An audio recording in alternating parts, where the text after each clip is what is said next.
Everyone, good morning. कैसे आप सब? आई होप आपकी पढ़ाई बहुत अच्छी चल रही होगी एंड आप सभी लोग प्रीवियस ईयर के क्वेश्चन सॉल्व कर रहे होंगे। तो प्रीवियस ईयर के क्वेश्चन सॉल्व करने के साथ साथ मैंने आपको बोला था कि उनकी जो टर्म्स होती है, उनकी जो टर्मिनोलॉजी होती है, उसको भी आपको समझना पड़ेगा। तो कोई कोई टर्म्स ऐसी होती हैं जो कि आपको नहीं समझ आती हैं, कोई भी टीचर आपको उनके लिए नहीं बताता है। तो इसीलिए मैंने ये सीरीज़ चालू करी है ताकि आपको जो टर्म्स हैं जो कि नहीं समझ आ रही हैं वो इजीली समझ आ सके। एंड अगर वहाँ से क्वेश्चंस आते हैं एग्ज़ाम में, क्योंकि कभी कभी डायरेक्ट क्वेश्चन नहीं पूछता है, घुमा करके क्वेश्चंस एग्ज़ाम में पूछ लेता है, तो फिर वो चीज़ें आपको पता होनी चाहिए। तो उसी का सेकेंड पार्ट है। चलिए शुरू करते हैं आज की वीडियो। आज हम डिस्कस करेंगे 2014 का जो पेपर है उसके कुछ टर्म्स हैं जो कि आज हम डिस्कस करेंगे। तो जो हमारा पहला टर्म्स है वो है पुनर्समाजीकरण। ओके, तो पुनर्समाजीकरण क्या होता है?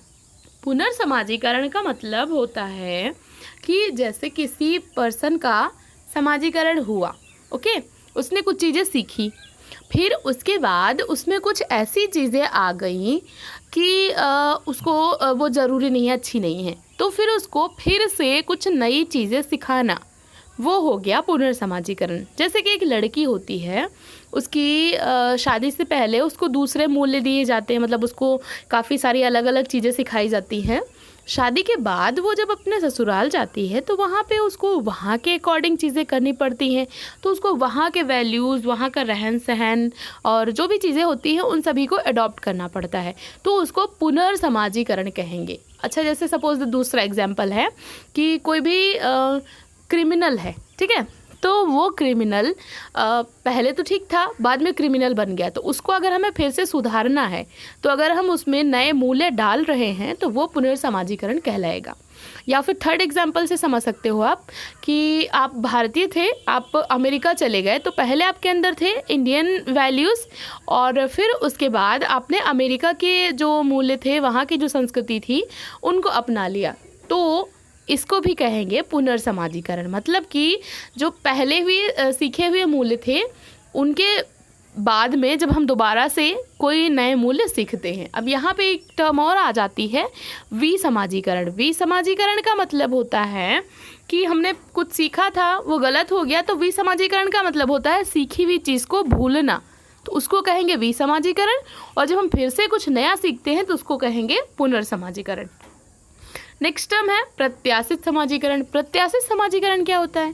इसका मतलब होता है कि आप किसी चीज़ की अपेक्षा में उसको संदर्भित करके अपने व्यवहारों को करते हो। सपोज दैट कि आपको आर्मी में जाना है, तो आप आर्मी से रिलेटेड डेली लाइफ की जो चीज़ें हैं उनकी दिनचर्या को अपनाने लगते हो। सुबह उठते हो, थोड़ा सा कसरत वगैरह करते हो और अपने आप को बहुत ही ज़्यादा अनुशासन में रखना शुरू कर देते हो, क्योंकि आपको लगता है कि आपको आर्मी में जाना है। तो किसी भूमिका के संदर्भ में, जिसके भी जहाँ भी आपको जाना है उसके संदर्भ में चीज़ें सीखना, वो हो गया प्रत्याशित समाजीकरण। जैसे एक लड़की होती है, तो वो विवाह से पहले जब उसको ट्रेन किया जाता है कि तुमको ससुराल जाना है और तुम्हें वहाँ के अकॉर्डिंग रहना होगा, तो उसको विवाह के लिए जो उसके मूल्य दिए जाते हैं कि हाँ तुम खाना बनाना सीख लो, लोगों से ऐसे बात करो, इस तरीके से रहो, तो ये सब कहलाता है प्रत्याशित समाजीकरण। मतलब कि आने वाली भूमिका के लिए जब हम तैयार हो रहे होते हैं तो उसको कहते हैं प्रत्याशित समाजीकरण। नेक्स्ट टर्म है एक्सचेंज थ्योरी।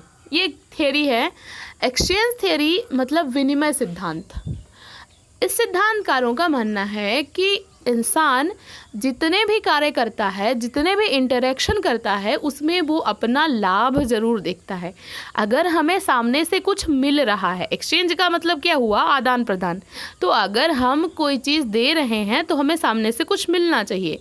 मतलब कि अगर हम आपसे बात कर रहे हैं तो उसमें निश्चित तौर पे हमारा लाभ निहित होना चाहिए, अदरवाइज़ हम आपसे इंटरेक्शन नहीं करेंगे। तो एक्सचेंज थ्योरी का मानना है कि यहाँ पे सोसाइटी में जितने भी संबंध हैं, जितने भी रिलेशनशिप्स हैं, जितने भी इंटरेक्शन होते हैं, सभी में व्यक्ति अपना लाभ देखता है। जब उसको सामने से एक्सचेंज के तौर पे कुछ लाभ मिलता है तभी वो इंटरेक्शन करता है, तभी वो संबंधों को स्थापित करता है। नेक्स्ट टर्म है culture of poverty. Culture of poverty में क्या है कि इसमें मानते हैं कि आप गरीब हो क्योंकि आप गरीब बने रहना चाहते हो। मतलब कोई भी व्यक्ति गरीब इसलिए नहीं है क्योंकि उसकी परिस्थितियाँ उसको बना रही हैं, बल्कि वो इसलिए गरीब है क्योंकि उसका कल्चर ही ऐसा है, वो गरीब बने रहना चाहता है। मतलब कि एक तो वो गरीब है, ठीक है, फिर उसने अपने जो मूल्य हैं, अपने जो संस्कार हैं, अपने बच्चों में भी वैसे ही डाल दिए कि वो भी उसी तरीके से ढल रहे हैं कि हाँ जो भी है सब भगवान का किया धरा है और हमारे प्रयासों से ज़्यादा कुछ अच्छा हो नहीं सकता है। तो ये चीज़ हो जाती है कल्चर ऑफ पॉवर्टी की। कोई गरीब इसलिए है क्योंकि वो गरीब बने रहना चाहता है। नेक्स्ट है संरचना एंथनी गिडिंग्स के अकॉर्डिंग क्या है। ये क्वेश्चन मुझसे कल किसी बच्चे ने पूछा था। उसमें ऑप्शन है बाधित करना और सक्षम करना, यानी कि एंथनी गिडिंग्स के अकॉर्डिंग संरचना क्या है, बाधित करना और सक्षम करना। तो ये क्या है इसको समझाती हूँ मैं। देखिए एंथनी गिडिंग्स ने जो संरचनाकरण का सिद्धांत दिया था उसमें इन्होंने संरचना प्लस एजेंसी दोनों चीज़ों को इम्पोर्टेंस दी है। मतलब व्यक्ति को भी इम्पोर्टेंस दी है प्लस समाज को भी। अब संरचना क्या है, समाज का प्रतिरूप है, और जो एजेंसी है वो व्यक्ति में होती है। एजेंसी का मतलब होता है कि हमारे अंदर वो एबिलिटी है, हमारे अंदर वो क्षमता है कि हम अपने अकॉर्डिंग कामों को कर सकते हैं बिना समाज के नियमों को माने हुए, या फिर समाज के नियमों को अपने अकॉर्डिंग थोड़ा बहुत चेंज कर सकते हैं। मतलब कि समाज कहता है कि आपको ऐसे रहना है, लेकिन हमारे अंदर वो क्षमता है कि हम एक नया मार्ग ला सके। जैसे बड़े बड़े महापुरुष लोग नहीं होते हैं तो वो कुछ नई चीज़ स्टार्ट कर सकते हैं, तो उनकी एजेंसी इतनी स्ट्रांग होती है, मतलब उनकी व्यक्तिगत क्षमता इतनी स्ट्रांग होती है। तो एंथनी गिडिंग्स ने संरचना में दोनों चीज़ों को माना। बाधित करना का मतलब हुआ कि नियम, उन्होंने नियमों को माना, प्लस सक्षम करना का मतलब हुआ व्यक्ति की एजेंसी, मतलब व्यक्ति की पर्सनल एबिलिटी इतनी ज़्यादा है कि वो कामों को करने में सक्षम है। तो एक तरीके से उन्होंने संरचना को माना कि संरचना बाधित करती है, प्लस व्यक्ति को माना कि व्यक्ति उन कामों को करने में सक्षम होता है। तो एजेंसी एंड प्लस जो रूल है उन दोनों को इम्पोर्टेंस दी। ठीक है, तो ये यहाँ पे क्लियर हो गया। नेक्स्ट टर्म है विकृषिकीकरण। ये चीज़ मैंने पहले भी समझाई है बट फिर से मैं इसको रिवाइज कर देती हूँ।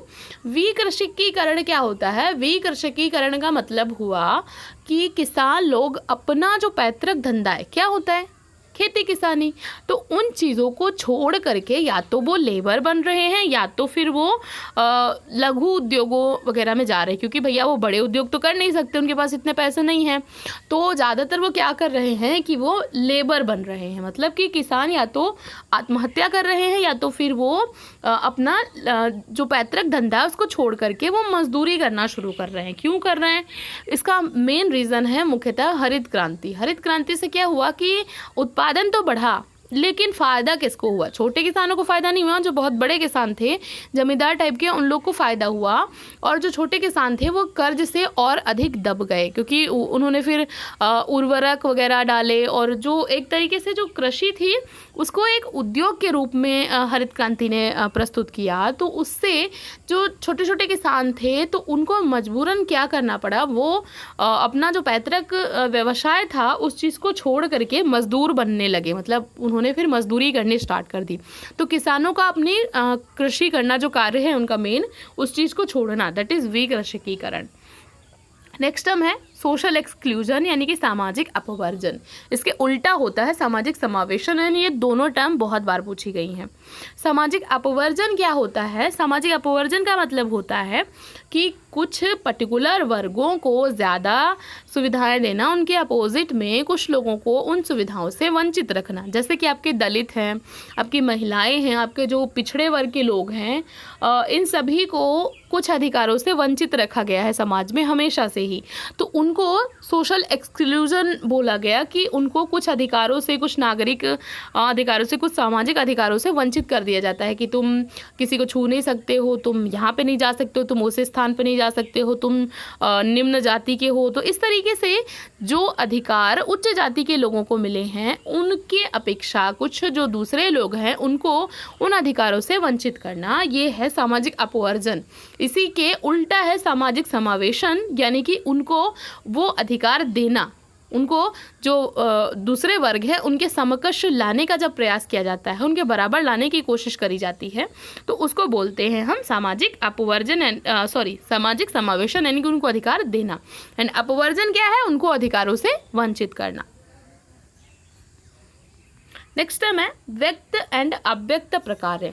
ये दिया था मर्टन ने।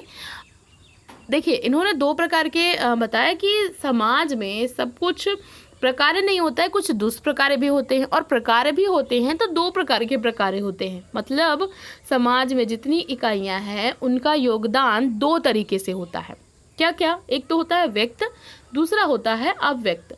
मतलब कि एक तो जो हम चाहते हैं, व्यक्त का मतलब हो गया कि जिस चीज़ के लिए वो काम किया जा रहा है, जो कि वांछित है और जिसको सोसाइटी मान्यता भी देती है, जिस चीज़ के लिए वो किया जा रहा है, उसका मेन पर्पज है, वो है व्यक्त। और जो चीज़ अनचाहे रूप से हो जाती है वो है अव्यक्त। मतलब उसको ना तो चाहते थे हम, वांछित भी नहीं था और उसको मान्यता भी नहीं देती है। इसको आप अप्रच्छन्न भी बोल सकते हो, यानी कि छिपा हुआ। जैसे कि सपोज दैट कि रामलीला का आयोजन किया गया, ठीक है, फिर उसकी झांकी निकाली गई, तो उसका मेन पर्पस क्या है कि हम सांस्कृतिक मूल्यों को बढ़ावा दे रहे हैं। लेकिन वहीं पे कहीं पे कोई दंगा वगैरह हो गया तो वो ना तो हम चाहते थे और ना ही उसको हम स्वीकार कर रहे हैं, लेकिन अब वो चीज़ हो गई, तो वो होता है प्रच्छन्न या फिर अव्यक्त। नेक्स्ट है केस स्टडी। केस स्टडी क्या है? इसको यूज़ किया था फ्रेडरिक लीपले ने। वैसे तो इसको स्पेंसर ने यूज़ किया था, लेकिन अगर सोशोलॉजी में बोला जाए तो इसको यूज़ किया था फ्रेडरिक लीपले ने, क्योंकि जो स्पेंसर थे उनको जैविक विज्ञानवादी ज़्यादा माना जाता है रेदर देन सोशोलॉजिस्ट। तो केस स्टडी क्या होती है? जब हम किसी इकाई को, इकाई मतलब कि कोई व्यक्ति है, कोई वर्ग है, कोई समुदाय है, किसी को भी, कोई भी एक संपूर्ण इकाई के गुणात्मक प्लस मात्रात्मक और प्लस गहन अध्ययन को, मेन चीज़ है उसकी डीप स्टडी करना चाहते हैं, उसके सभी पहलुओं को हम उसमें इंक्लूड करते हैं, तो उसको बोला जाता है केस स्टडी। ठीक है। नेक्स्ट टर्म है प्रगति और विकास।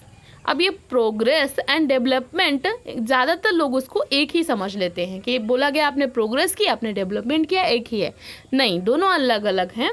प्रगति को यानी कि प्रोग्रेस को हम माप सकते हैं, इसको हम क्वांटिटेटिव चीज़ों में बोल सकते हैं कि जैसे आपने इतनी प्रगति करी, तो इस चीज़ को हम क्वांटिटेटिव रूप से माप सकते हैं, तो ये मात्रात्मक होता है। जबकि जो विकास होता है इसमें स्तरों में परिवर्तन होता है कि आप इस स्तर से दूसरे स्तर में पहुंच गए, तो ये स्तरों में परिवर्तन होता है। प्लस जो विकास होता है इसमें हमेशा सकारात्मक वैल्यूज़ होते हैं सोसाइटी के। ओके, तो ये मेन है डिफरेंस कि इसमें स्तरों में होता है, जबकि प्रगति जो होती है ये मात्रात्मक होती है मुख्यतः।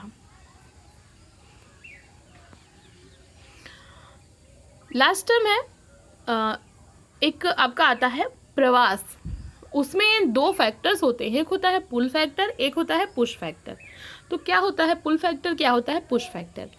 पुल का मतलब होता है कि हमें कोई चीज़ आकर्षित कर रही है, कोई चीज़ हमें लुभा रही है। मतलब कि कोई भी ग्रामीण शहरों को सिर्फ इसलिए जाता है क्योंकि उसको लगता है कि शहरों में रोज़गार अधिक है, प्लस वहाँ की जीवन शैली बहुत अधिक है, हमें वहाँ पे आराम ज़्यादा मिलेगी। तो ये हो गया लुभावना फैक्टर। अब पुश करने का मतलब होता है दाब देना, यानी कि धक्का देना। तो पुश फैक्टर का मतलब हुआ वो कारक जो कि मजबूरन लोगों को अपने स्थान से पलायन करने पे मजबूर करते हैं। क्या क्या? जैसे कि अगर आपके गांव में आपको रोज़गार नहीं मिल रहा है, आपके गांव में आपको खेती से रिलेटेड चीज़ें भी नहीं करने को मिल रही हैं, आपको भूखों मरना पड़ रहा है, तो ऐसे जब कारक होते हैं तो उसको कहते हैं हम पुश फैक्टर। ठीक है, तो ये थी आज की वीडियो। आई होप आपको ये सारे के सारे टर्म्स यूज़फुल लगे होंगे। इसके अलावा भी अगर कुछ टर्म्स हैं छूट जा रहे हैं तो आप नीचे कमेंट में बताइए वो कौन कौन से हैं, तो मैं नेक्स्ट वीडियो में उनको कवर करने की कोशिश करूँगी।